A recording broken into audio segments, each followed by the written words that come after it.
it's very much relevant to what we're discussing here. You recently went to Afghanistan, and what Margaret was talking about, and everybody else is actually alluding to, is the fact that as Americans we need to listen, observe, absorb, and look in the mirror and see to what extent we are willing to change our value system and then in turn transform ourselves. Now, I wonder if you wouldn't mind sharing some of your experiences in Afghanistan, because it was such a recent trip that you took. And of course, we exchanged stories about me coming back from Iran just recently, and the similarities of that. Perhaps folks are interested in learning about this. Yes. I was there too, and I was also you were? in Iraq as well. Yeah, were you there in the military? Yeah. Well, actually, I went to Afghanistan with a guy named Rick Reyes, who was making his second visit to Afghanistan. His very first visit was with an M16 as a Marine in southern Afghanistan in the fall of 2001. And Rick was then sent to Iraq. And his return to Afghanistan, of course, was a very heavy experience. And we traveled together. We were in Kabul for 5 days. And we flew back and forth from San Francisco. And he really reflected on how he arrived with a certain set of expectations. And then what you might call it, sort of cognitive dissonance kicked in. And at first he would sort of set it aside. But one of the things he realized was that the Afghans and the Iraqis who were providing intelligence, the bad guys, as they say in the military, are on that block, in those houses, that the informants had all these motivations. Maybe they had a grudge. Maybe they were getting paid some money by the US military to do this. And Rick said he ended up concluding that almost every time the intelligence was wrong. And it was based on information that was taken or at least treated as accurate. And what were the results? People's doors were kicked in.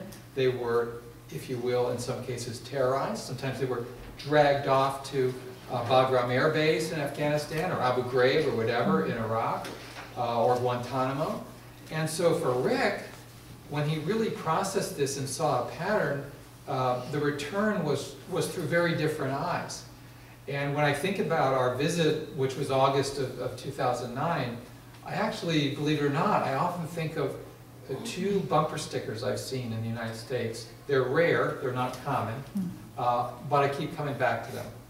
And one is colored red, white, and blue, and it says, "These colors don't run the world." These colors don't run the world. Now that is a very hard message to accept, a very bitter pill to swallow, and most Americans don't accept it. Most political leaders do not accept it. Most of the US media do not accept it. They will acknowledge there are limits, there are practical limits. You can't run the world all the time everywhere, but the idea that you have that prerogative and then you sort of titrate what kind of dose you administer of US Pax Americana through the Pentagon where, that is a sort of a tactical question, not an underlying precept in terms of what we believe is our prerogative, what is just, what is right for the world. The other bumper sticker says, "I love my country, but we've got to start seeing other people." And that also is a very tough one.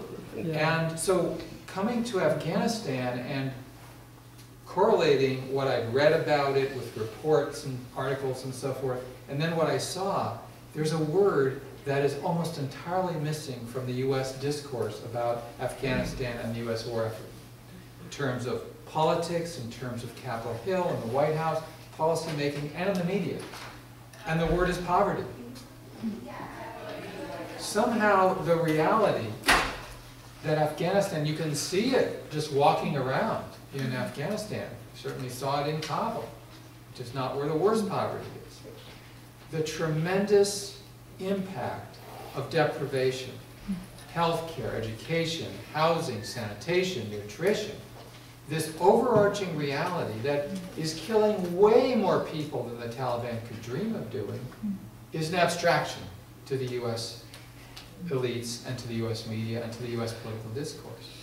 And that tells you a lot what this is about. Because almost no money from the US government is going to ameliorate poverty in Afghanistan. Vastly, overwhelmingly, way over 90% is military operations. And that tells you not the rhetoric, but the reality of intentions. There was a German sociologist, Rudolf Goldschied, who said many decades ago, he said, the budget is the skeleton of the state, stripped of all misleading ideologies.